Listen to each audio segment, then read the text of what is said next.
नमस्कार dear students, आज के फैक्ट के साथ मैं आपके साथ एक बार फिर से हाजिर हूं। आज का फैक्ट रहेगा कि कुकुरबिट्स के अंदर अपने कुछ लिंग रूप पाए जाते हैं, सेक्स फॉर्म पाए जाते हैं, उसको अपने मॉडिफाइड करके अधिक सीड प्रोडक्शन है वो कर सकते हैं। वो सेक्स फॉर्म कौन कौन सी होती है उनके बारे में पढ़ेंगे, उनका मॉडिफाइड किस टाइप से किया जा सकता है और कितना उनका सेक्स रेशो पाया जाता है। हमसे बहुत सारे क्वेश्चंस पूछे जाते हैं तो हम इसका डिटेल में स्टडी करते हैं। देखो, कुकुरबिटेसी के अंदर जितने भी कुकुरबिट्स होते हैं वो लगभग कौन सा अपने सेक्स फॉर्म रखते हैं? लगभग सर मोनोसियस रखते हैं। मोनोसियस को अपने क्या कहते हैं हिंदी में कहा जाता है बेटा द्विलिंगी। क्या कहते हैं? द्विलिंगी कहते हैं। यानी एक ही पौधे के अंदर जब नर और मादा अलग अलग क्या होते हैं, नर और मादा अलग अलग फूलों में होते हैं। नर और मादा क्या होते हैं? अलग अलग फूलों में होते हैं। तो ऐसी सिचुएशन को हम क्या कहते हैं सर? द्विलिंगी कहते हैं। क्या कहा जाता है जी?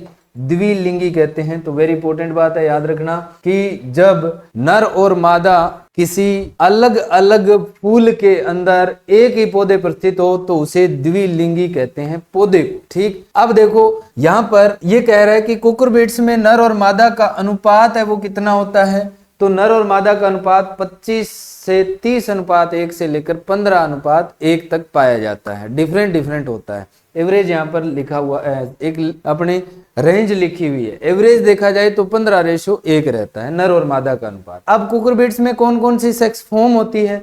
तो पहला, इनके अंदर हर्मेफ्रोडाइट प्रकार के फूल भी होते हैं, यानी उभयलिंगी होते हैं। एक ही फूल में जब नर और मादा एक फूल के अंदर ही पाए जा रहे हैं तो उसे क्या कहते हैं? हर्मेफ्रोडाइट कहते हैं।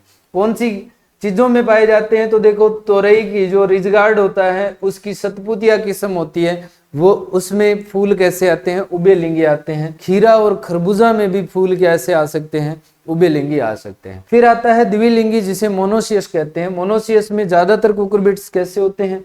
मोनोसियस यहाँ हमने पढ़ लिया है। फिर देखो, एंड्रोमोनोसियस होता है। एंड्रोमोनोसियस में एक तो क्या होगा सर? एक तो एंड्रोमोनोसियस के अंदर अपना जो फूल होगा वो नर प्रकार का होगा और दूसरा जो फूल होगा वो उभयलिंगी प्रकार का होगा, हर्मेफ्रोडाइट का होगा। एंड्रोमोनोसियस का उदाहरण कौन सा होता है? कुकुरबिट्स में खरबूजा होता है। फिर देखो, गाइनोमोनोसियस प्रकार का होता है वो खीरा होता है। यानी इसमें कौन होगा? इसमें सर एक तो मादा फूल होगा प्लस में क्या होगा? उभयलिंगी फूल भी पाया जाएगा। फिर देखो, नेक्स्ट अपने बात करें तो एक लिंगी या डायोसियस की बात करते हैं तो यहाँ पर मोनोसियस था, द्विलिंगी। अब डायोसियस जो होता है वो क्या होता है? देखो, डायोसियस का मतलब होता है सर द्विलिंगी, दो लिंग होते हैं। द्विलिंगी का मतलब है कि दो पौधों पर अलग अलग नर और मादा का पाया जाना। दो अलग अलग पौधों पर नर और मादा का पाया जाना। ये ज्यादातर किस में होता है? परवल के अंदर होता है। ठीक है, परवल काचर जो होता है ना, पॉइंटेड गार्ड जिसको बोलते हैं, उसके अंदर पाया जाता है। अब देखो, कुकुरबिट्स में अपनी जो बेल होती है उस बेल के अंदर पहले अगर देखा जाए तो क्या ज्यादा पाए जाते हैं? अपने नर फूल पाए जाते हैं। कितने कलिकाओं पर? 4 से 6 कलिकाओं पर अपने को तो चाहिए क्या?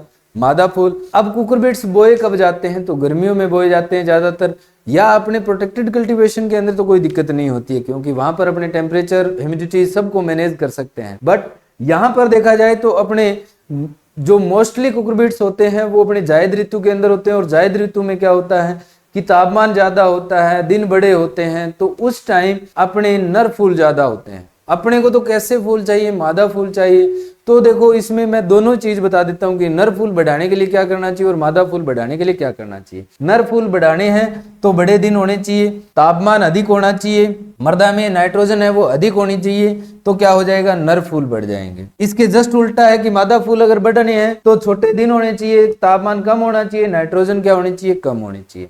फिर देखो, यहाँ पर ये कह रहा है कि नर फूल अगर बढ़ाने हैं तो जिब्रेलिक एसिड डाल दो। कितना? 1500 से 2000 ppm। नर फूल बढ़ाने हैं तो क्या डाल दो? जिब्रेलिक एसिड 1500 से 2000 ppm। फिर डाल दो सिल्वर नाइट्रेट, कितना? 300 से 400 ppm। सिल्वर थायोसल्फेट डाल दो 300 से 400 ppm। तो कौन बढ़ जाएगा? नर फूल बढ़ जाएगा। अब फिर अपने मादा फूल बढ़ाने हैं तो अपने मैलिक हाइड्रोजाइड डाल दो, कितना? 50 से 100 ppm। इथाइलिन या इथ्रेल डाल दो 150 से 200 ppm। टीबा, ट्राई आयोडो बेंजोइक एसिड को डाल दो आपकी, कितना? 25 से 50 ppm। बोरोन डाल दो 3 ppm। अब यहाँ पर जिब्रेलिक एसिड का भी अगर कम मात्रा में प्रयोग किया जाए तो मादा फूल बढ़ जाते हैं। 5 से 10 ppm अब अगर आप जिब्रेलिक एसिड डालोगे तो क्या हो जाएगा, मादा फूल बढ़ जाते हैं। परंतु अगर 1500 से 2000 ppm डालोगे तो नर फूल बढ़ जाते हैं। तो यहाँ पर देखो, अब आपसे पूछा जाए कि ये जो रसायनों का छिड़काव है ये कब करना चाहिए, फूल आते समय करना चाहिए कि नहीं, ये वेरी वेरी इंपॉर्टेंट बात है कि इन रसायनों का छिड़काव कब किया जाता है सर, जब 2 से 4 पत्तियां निकल जाए कुकुरबिट्स के अंदर, तब अपने इसका छिड़काव करते हैं। तो आज के लिए इतना ही, कल फिर मिलेंगे।